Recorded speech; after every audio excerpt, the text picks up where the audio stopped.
Biografi Pitagoras.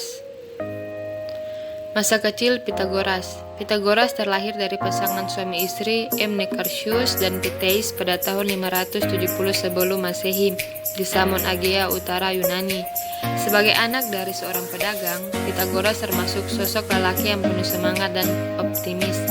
Hal ini dapat kita lihat dari usahanya dalam berguru pada Thales dan Perikles. Bahkan pada tahun 535 before century, ia merantau ke Mesir guna menuntut ilmu pengetahuan. Oleh ayahnya, Pitagoras kecil lantas diserahkan pada Cleophilus untuk diberikan pendidikan secara khusus. Guru Cleophilus mengakui bahwa Pitagoras mempunyai pesona dari surga dan memiliki kecerdasan luar biasa. Sebagaimana putra-putra Yunani terdidik, Pitagoras pun mempelajari karya-karya sastra, puisi, dan bermain musik.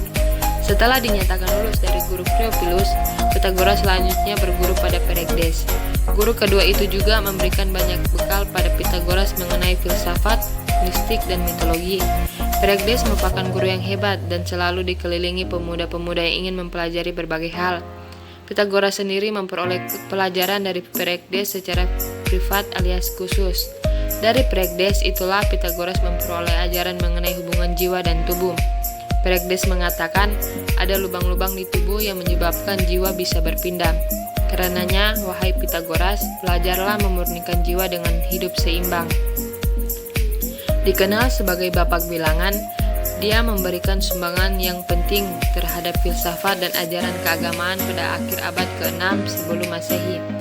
Kehidupan dan ajarannya tidak begitu jelas akibat banyaknya legenda dan kisah-kisah buatan mengenai dirinya. Pitagoras sendiri sering mengadakan perjalanan ke Babilonia, Mesir, bahkan India. Di Babilonia, dia menjalin hubungan dengan para ahli matematika. Pitagoras lantas meninggalkan tanah kelahirannya dan pindah ke Crotona, Italia. Diperkirakan dia sudah melihat 7 keajaiban dunia kuno, yang salah satunya adalah kuil Hera yang terletak di kota kelahirannya. Kini kuil Hera hanya menyisakan satu pilar yang tidak jauh dari kota Pitagorian. Teorema Pitagoras. Selain terkenal akan pemikirannya dalam ilmu astronomi dan geografi, pemikiran Pitagoras yang sangat terkenal hingga kini yakni tentang segitiga siku-siku. Pemikiran tersebut dalam perkembangannya dikenal dengan nama Teorema Pitagoras. Adapun secara deskriptif, teori tersebut dapat kita sampaikan sebagai berikut. Luas persegi pada sisi miring sebuah segitiga siku-siku sama dengan jumlah kedua persegi sisi siku-sikunya. Dengan kata lain, sebuah segitiga siku-siku sama dengan jumlah kuadrat kedua sisi siku-sikunya. Lebih mudahnya, tentang hubungan antar sisi pada segitiga siku-siku, sebagaimana teori Pitagoras dapat kita jabarkan sebagai berikut. Kuadrat sisi miring sama dengan jumlah kuadrat kedua sisi lainnya. Dalam matematika, teorema Pitagoras adalah suatu keterkaitan dalam geometri Euclides antara tiga sisi sebuah segitiga siku-siku. Teorema ini dinamakan menurut nama filsuf dan matematikawan Yunani abad ke-6 sebelum Masehi, yaitu Pitagoras. Pitagoras mendapat kredit karena ialah yang pertama membuktikan kebenaran universal dari teorema ini melalui pembuktian matematis. Teorema Pitagoras menyatakan bahwa jumlah luas bujur sangkar pada kaki sebuah segitiga siku-siku sama dengan luas bujur sangkar di hipotenus.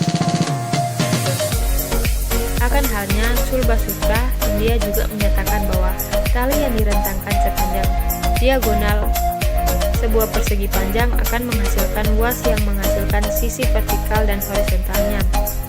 Menggunakan aljabar, kita dapat memformulasikan ulang teorema tersebut ke dalam pernyataan modern dengan mengambil catatan bahwa luas sebuah bujur sangkar adalah pangkat 2 dari panjang sisinya. Jika sebuah segitiga siku-siku mempunyai kaki dengan panjang A dan B dan hipotenus dengan panjang C, maka A kuadrat tambah B kuadrat sama dengan C kuadrat. Pembuktian teorema Pitagoras. Ada banyak bukti yang menunjukkan kebenaran Pitagoras. Beberapa di antaranya adalah bukti Pitagoras yang dikemukakan oleh Pitagoras, Bhaskara, Garfield, dan Euclid. Berikut ini beberapa pembuktian dari teorema Pitagoras. 1. Bukti dari sekolah Pitagoras. Luas daerah hitam pada gambar 1 adalah A kuadrat tambah B kuadrat. Luas daerah hitam pada gambar 2 adalah C kuadrat. Dengan demikian, A kuadrat tambah B kuadrat sama dengan C kuadrat. bukti dari Bhaskara. Bukti berikut ini pertama kali terdapat pada karya Bhaskara, matematikawan India sekitar abad 10. Bangun ABCD di bawah ini berupa bujur sangkar dengan panjang sisi C. Di dalamnya dibuat 4 buah segitiga siku-siku dengan panjang sisi A dan B.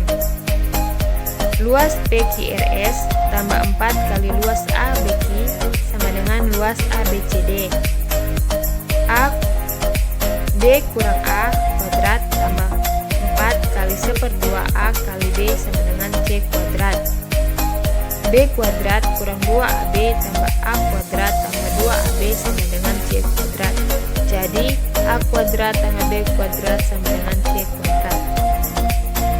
3. Bukti dari Euclides. Bukti berikut ini pertama kali diberikan oleh Euclides.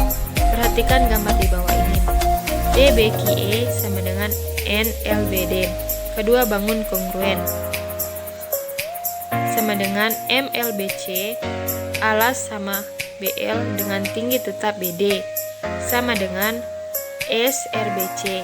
Alas sama BC dengan tinggi tetap BR. Sama dengan A kuadrat.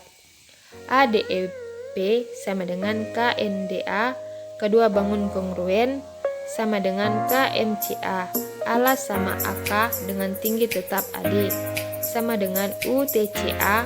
Alas sama AC dengan tinggi tetap AU. Sama dengan B kuadrat. C kuadrat sama dengan DBQE tambah ADEP. C kuadrat sama dengan A kuadrat tambah B kuadrat. Masa tua Pitagoras. Pitagoras menikah pada usia yang sudah tua, sekitar 64 tahun. Wanita yang dinikahinya masih berusia muda belia dan menjadi pengikut ajarannya. Dari pernikahannya, Pitagoras memiliki 7 orang anak. Beberapa sejarawan mengatakan bahwa Pitagoras menikah dengan seorang wanita bernama Theano dan memiliki Damo putri dan seorang putra bernama Pelauges yang merasil Pitagoras sebagai guru dan mungkin diajarkan Empedocles. Yang lain mengatakan bahwa Theano adalah salah satu seorang muridnya, bukan istrinya, dan mengatakan bahwa Pitagoras tidak pernah menikah dan tidak memiliki anak. Akhir kehidupan Pitagoras dicatat sejarah berlangsung amat dramatis. Musuh-musuh Pitagoras sering menyatroni perguruannya. Bahkan kemudian muncul pengkalangan mengusir Pitagoras bersama seluruh pengikut. Dengan berat hati mereka meninggalkan Kroton menuju Metapuntion, masih di kawasan Italia.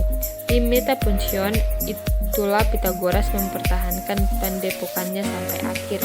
Kematian Pitagoras amat misterius karena tidak dapat diungkap secara pasti apa dan bagaimana duduk perkara sesungguhnya hingga dia dibunuh demikian kejinya.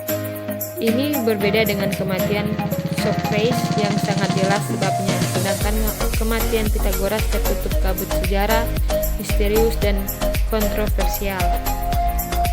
Sepeninggalnya Pitagoras, pendepokan tidak terurus dan kehilangan figur sentral yang selama itu dijadikan panutan. Bahkan mazhab Pitagorean selanjutnya terpecah menjadi 2 aliran. Aliran pertama lebih menekankan praktik mental spiritual ketat dan bersifat mistis dan metafisis, atau disebut aliran Akusmatikoi, sedangkan aliran kedua lebih menekankan penyelidikan ilmu alam dengan dilandasi matematika dan metode ilmiah, atau disebut aliran Mathematikoi. Pendepokan Pitagoras benar telah ditelan bumi, musnah tanpa bekas, tetapi ajaran-ajaran filsafat Pitagoras tak pernah mati, tetapi mempesona dan penuh keajaiban. Sekian penjelasan biografi dari ilmuwan matematikawan Pitagoras. Jika ada salah kata atau penyebutan, mohon maaf dan terima kasih.